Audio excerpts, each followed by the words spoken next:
সম্মানিত সুপ্রিয় বন্ধুরা, আসসালামু আলাইকুম। আজকে আমাদের HTML CSS পর্বের 38তম ক্লাস। আর আজকের ক্লাসে আমরা এত সুন্দর একটি সাইড বার সেকশন কিভাবে HTML এবং CSS এর মাধ্যমে স্ট্রাকচার এবং ডিজাইন করতে পারি সেই বিষয়টা আজকের ভিডিওতে আমরা শিখবো ইনশাআল্লাহ। তো গত যে পূর্বের ভিডিওটি ছিল সেই ভিডিওতেও কিন্তু আমরা সিম্পলি যেই সাইড বার সেকশন কিভাবে ডিজাইন করতে পারি সেটা দেখেছি। তো আজকের ভিডিওটা একটু আলাদা। তো যাই হোক, আশা করি খুব সহজ কোড, আশা করি আপনারা আমার সাথে স্টেপ বাই স্টেপ ভিডিওটা ফলো করবেন। যাই হোক, বেশি কথা বলবো না, সম্পূর্ণ ভিডিওটা আপনারা দেখবেন। তো এখন আমি ভিএস করে চলে যাচ্ছি। প্রথমত বডি ট্যাগের মধ্যে কি করতে পারি, আমরা মেইন একটি কন্টেইনার নিতে পারি। আমি আপনাদের সুবিধার জন্য একটি ইমেজ কিন্তু আসলে দিয়েছি, আপনারা আশা করি স্ট্রাকচারটা ইমেজটা দেখলে বুঝতে পারবেন। যাই হোক, এর মধ্যে ন্যাভবার সেকশন নিলাম, এর মধ্যে লোগো সেকশন নিলাম। লোগোর মধ্যে আবার দুইটা সেকশন থাকবে। একটা হচ্ছে আমি পি ট্যাগ দিয়ে একটা সেকশন নিলাম, আরেকটা স্প্যান ট্যাগ দিয়ে যে টেক্সটটা থাকবে সেই টেক্সটটা কিন্তু এখানে সিম্পলি আমি দিয়ে যে লোগো সেকশনটা এটা ক্লোজ করে দিলাম। এখন কিন্তু দ্বিতীয় যে সেকশনটা মেনু লিস্ট, আমি একটা কন্টেইনার নিলাম, নাম দিলাম মেনু লিস্ট। এর মধ্যে অ্যাঙ্কার ট্যাগের মাধ্যমে আমি যে টেক্সটটা থাকবে সেই টেক্সটটা কিন্তু এখানে দিয়ে দিলাম ড্যাশবোর্ড। তো এখন ফন্ট অসাম থেকে যে আমার বলবো আইকনটা প্রয়োজন, সেই আইকনের যে লিংকটা সেটা ফন্ট অসামে আমরা সার্চ করে সেই আইকনটা কপি করে, মানে লিংকটা কপি করে সেই লিংকটা কিন্তু এখানে আমরা অ্যাঙ্কার ট্যাগের মাধ্যমে বলবো যে বলে দিতে পারি। সেই সাথে এই যে মেনু লিস্ট, তো এই মেনু লিস্টের মধ্যে আমি আরো তিনটা, মানে টোটাল তিনটা আর কি সেকশন কিন্তু ওই অ্যাঙ্কার ট্যাগের মাধ্যমে কিন্তু আমরা এখানে স্ট্রাকচার করতে পারি। তো আপনারা আপনাদের রিকোয়ারমেন্ট অনুযায়ী কিন্তু ডিজাইন করবেন, আমি আসলে দেখিয়ে দিচ্ছি এই তো। তো যাই হোক, এরকম কিন্তু দুইটা বা তিনটা মেনু লিস্ট নিয়ে আমরা কিন্তু কাজটা বলবো যে স্ট্রাকচারটা আসলে কমপ্লিট করতে পারি, তাই না?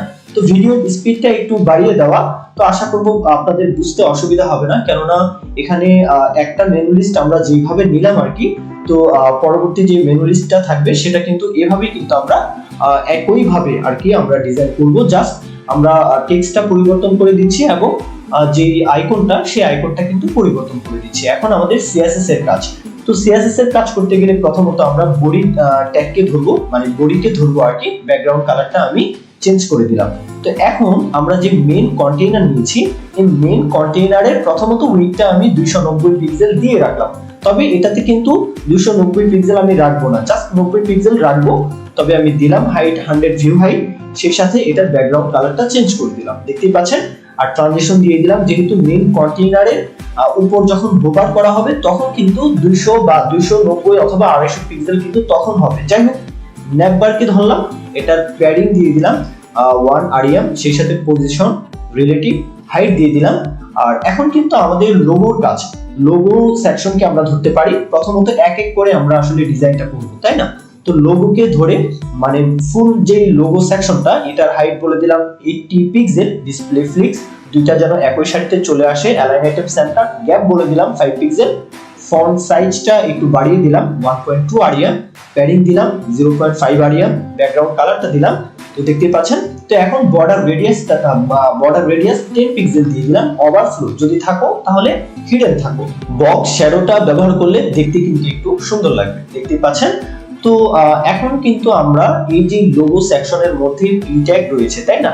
তো এই পি ট্যাগকে আলাদাভাবে কিন্তু স্টাইল করতে হবে। ফন্ট সাইজটা অবশ্যই একটু বাড়িয়ে দিলাম, ফন্ট ওয়েটটা আসলে বাড়িয়ে দিলাম, কালারটা সাদার মধ্যেই রাখলাম, যেহেতু ব্যাকগ্রাউন্ড কালারটা কিন্তু ব্ল্যাক এর দিকে থাকবে। তো ব্যাকগ্রাউন্ড কালারটাও দিয়ে দিলাম 273F4, দেখতে পাচ্ছেন কালার কোড।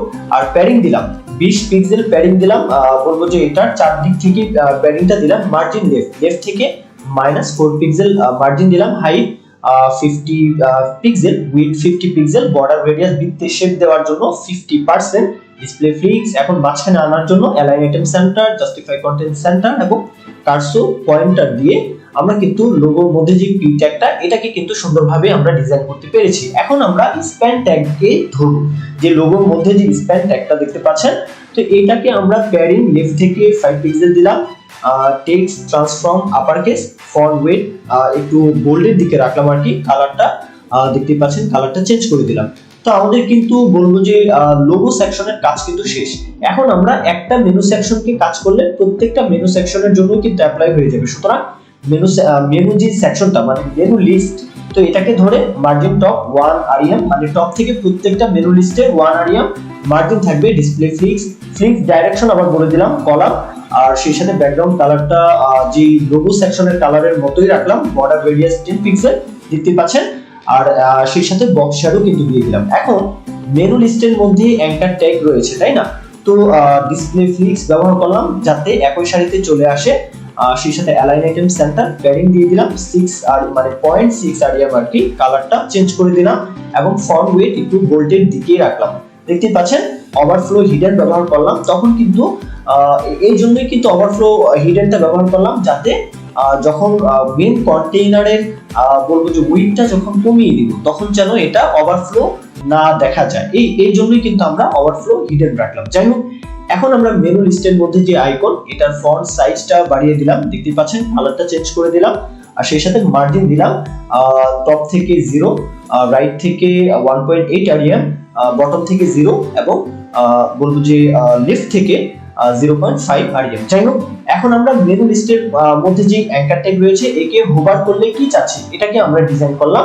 তো দেখতে পাচ্ছেন, তো মেনু লিস্টের মধ্যে যে অ্যাঙ্কার ট্যাগ রয়েছে একে যখন হোভার করা হবে ব্যাকগ্রাউন্ডটা পরিবর্তন চাচ্ছি, বর্ডার রেডিয়াস 10 পিক্সেল দেখতে পাচ্ছেন। এখন আমরা মেইন কন্টেইনারকে যখন হোভার করা হবে তখন যেন এটার যে উইডটা 250 পিক্সেল হয়ে যায়, এবং সেই সাথে আমরা মেইন কন্টেইনারের যেই মূল যেই উইডটা সেটা কিন্তু আমরা কমিয়ে দিলাম। দেখতে পাচ্ছেন আমাদের কাজ কিন্তু এখন আলহামদুলিল্লাহ কমপ্লিট বলা যায়। একদমই সহজ কোড। আশা করি না বোঝার তো এখানে কিছুই নেই। আপনারা একটু চিন্তা ভাবনা করে ডিজাইনটা কিভাবে করলাম, আবার একটু ভিডিওটা যদি বুঝতে কারো যদি অসুবিধা হয়, যারা বিগিনার রয়েছেন আপনারা, তাহলে আরেকবার ভিডিওটা দেখবেন। আর যেহেতু সোর্স কোড দেওয়াই আছে, সুতরাং কোডটা নিয়ে কিন্তু আপনারা প্র্যাকটিস করতে পারেন। তো যাই হোক, এই পর্যন্তই ছিল আজকের ভিডিও। তো আপনাদের মাঝে প্রতিনিয়ত ভিডিওগুলো উপস্থাপন করেই যাচ্ছি। যদি মনে করেন যে আমার এই ক্ষুদ্র প্রচেষ্টার মাধ্যমে আপনাদের কোনো না কোনো ভাবে উপকার হবে, তাহলে অবশ্যই চ্যানেলটি সাবস্ক্রাইব করে রাখতে ভুলবেন না। এগুলো কিন্তু আমাকে ইন্সপায়ার যোগাতে সাহায্য করবে। যাই হোক, এ পর্যন্তই ভিডিও। সকলেই ভালো থাকবেন। আল্লাহ হাফিজ। আসসালামু আলাইকুম।